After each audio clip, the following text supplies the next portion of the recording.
Ellie realizes David is not a believer and merely poses as a preacher to influence his followers while spending some pleasant time in a cage at the resort. She also discovers that they've been slicing up human carcasses to utilize the flesh as a source of food, a sobering knowledge that adds to Ellie's exposure to the darker side of this dystopian society.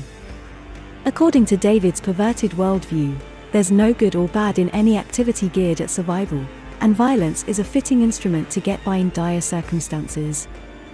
Of course, David feels he should make such a choice in the name of everyone, which implies the resort community has been devouring individuals without their knowledge. Ellie escapes by stabbing James in the face with a butcher's knife. During her last encounter with David, she accidentally sets part of the resort on fire before overcoming the preacher and venting her rage by striking him with a knife hundreds of times.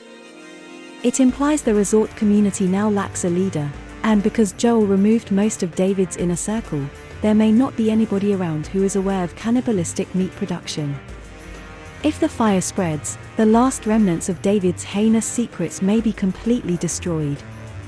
The most probable scenario is that they discover the remnants of deceased victims hanging on butcher hooks.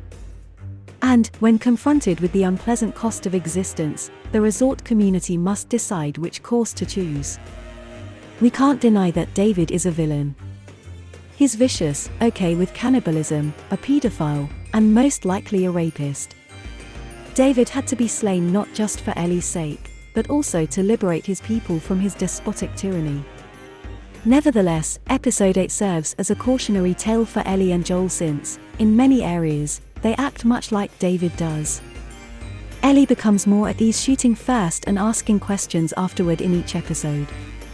Joel, on the other hand, cruelly tortures David's men before murdering them in cold blood, even after they provide him with the knowledge he seeks. Although we may see Joel's actions as precautionary measures to ensure that no one follows him later, it also demonstrates how survival becomes an excuse for Joel and Ellie to lose their souls. The 8th episode is about loyalty and how Joel and Ellie rely on each other to survive. At the same time, it's a gloomy investigation of how only genuine contact with other people can assure humanity's survival in the face of the apocalypse. Survivors in Jackson chose to trust one another, and as a consequence, they have created a safe haven where individuals can accomplish much more than simply survive. Fear and desperation, on the other hand, place a violent guy in command, who ends up driving everyone to their fate.